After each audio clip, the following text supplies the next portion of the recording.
Yo, mga do, nandito na naman tayo mga do, no? Ano to? This is a lemongrass. It's a very good for antioxidants. Pag ginawa nyo siyang tea. But hindi lang tea ang silbi nito. Ito pa ang mga silbi niya, no? So, kumuha tayo ng stocks nito.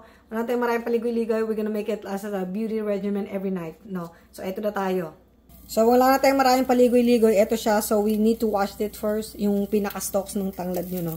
Yan. Gupitin nyo siya lang ng ganyan. Gupit-gupitin natin para bago natin lagyan ng oil. So, ang gagawin nyo, ipapa-brown nyo to. Make it brown first. Tapos, yun na yung pinaka, panggawa ko sa mukha mo. Yung parang pinaka-oil mo sa mukha, no? Kasi, syempre, antioxidant to. Mas maganda, ihalo mo doon sa, coconut oil. Kung wala kang coconut oil na ganito, actually, makakabili kayo ng ganito, guys, yung coconut oil. Pero kung wala, gumawa ka na lang ng coconut oil. So, eto na siya, no, oil. Masyado malakas yung apoy, hinaan natin. Dagdag tayo ng medyo maraming oil, no?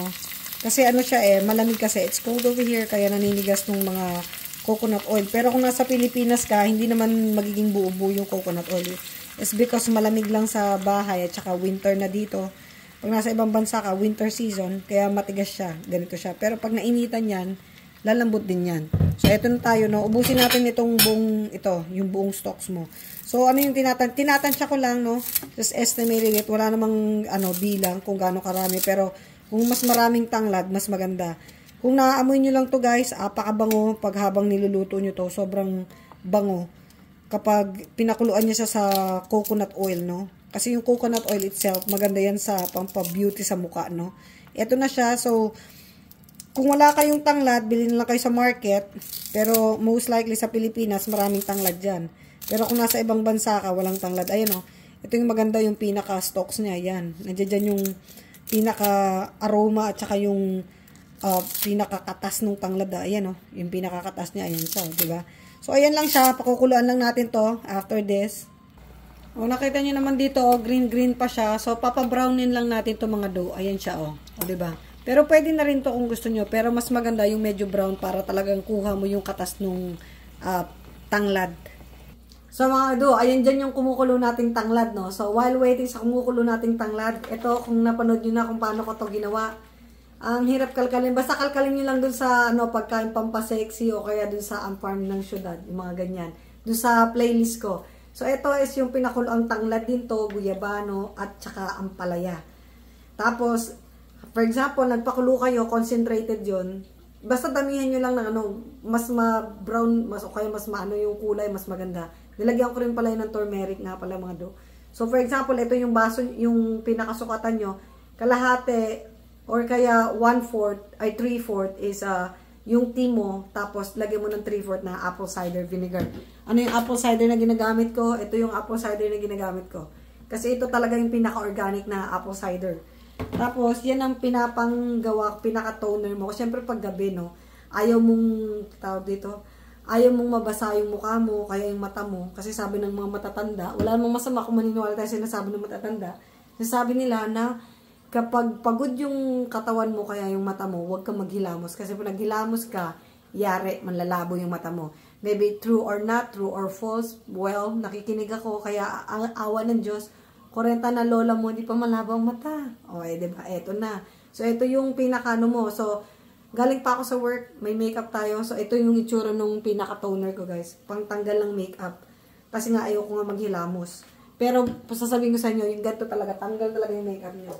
So, ito nga pala yung itsura niya, Ito siya, coconut oil with lemongrass. Ayun siya, tira mo puti. Kasi nga, malamig. Pag mainit, tutunaw to. Ganito rin ang itsura niyan. Ganyan, malinaw. Pero syempre malamig, kaya akala mo na sebo siya, sebo. So, ayun pa siya, dahil brown-brown nga yung lemongrass ko. Ubus na, kaya gumawa ako. So, anyway, kukuha ka lang ng ganyan, tapos ay pahid mo sa mukha mo. So, sa ganitong paraan mga do, kahit hindi ka maghilamos, sinasabi ko sa'yo, tanggal lahat ng, mo sa dito, makeup mo, pati yung, alam mo yung mascara mo nang hirap tanggalin, matatanggal dito. Wala naman akong mascara ngayon, pero, yung lang to, pilik mata ko lang to mga do. Pero tignan nyo naman, O yung mo, makeup mo, tanggal, Makikita mo talaga dito, lahat ng dumi sa mukha mo. Minsan kahit naghilamos ka, tas maglagay ka pa rin ng ganito, ng coconut oil. At saka yung toner ko na yan. may makukuha ka pa ring makeup o kaya dugyot sa mukha mo. Yung mga ano ba, yung para mga alay-alikabok, makukuha mo pa rin siya. Kaya yung mga binibenta ng mga ano, mga ibang nagbebenta, okay din yun. Kaso nga lang, kasi kung yung mukha mo nasanay sa chemical, mas lalong magre-react yung mga tigyawat ko doon. Kaya hindi ko suggested sa sarili ko. Sa sarili ko lang, take note, sarili ko lang. Ewan ko lang sa inyo. So, kung try mo yung natural, tinan mo, tanggal talaga yung makeup mo. Yan. O, diba? Ganyan ang, ano natin, ang technique sa paggawa ng natural. So, ito, mas maganda nga to guys, mainit-init. Kasi pag mas mainit, hindi naman yung mainit nakakapasok. Pero pag mas mainit, mas maganda sa mukha. O, syempre, kumulit tayo ng bagong, ano natin, toner. Ito, mainit-init to, bagong kulo yan. Huwag nyong ilalagay yan kasi delikado. Dahil, malamang mapaso mukha mo. Imbis na gumanda ka, mapaso ka pa. Pero, syempre, pahit mo muna dito. Dahil malamig nga ang panahon dito, mga do. Malamang, yung, kahit mainit pa yan, hindi rin yung ganun kainit. Kasi masarap, malamig ka agad eh. Mabilis lumamig tong ganitong kumukulo, no. Obviously, tignan mo naman, nag-translucent na yung pakita ko sa inyo. Ayan, naging translucent na yung ano. Kanina green na green siya, di ba? Naging translucent na siya. Parang lumambot na yung green niya. Hindi na masyadong green. So, ito, pag ganyan, pwede na yan, guys. Pero sa akin, talagang binabrown ko pa ng todo. So, ito, close-up na talaga sa mukha. Tignan nyo naman, mga do. Sobrang ganda nito sa mukha. I-try nyo lang. Ito na siya yung kinuha nating mainit-init pa.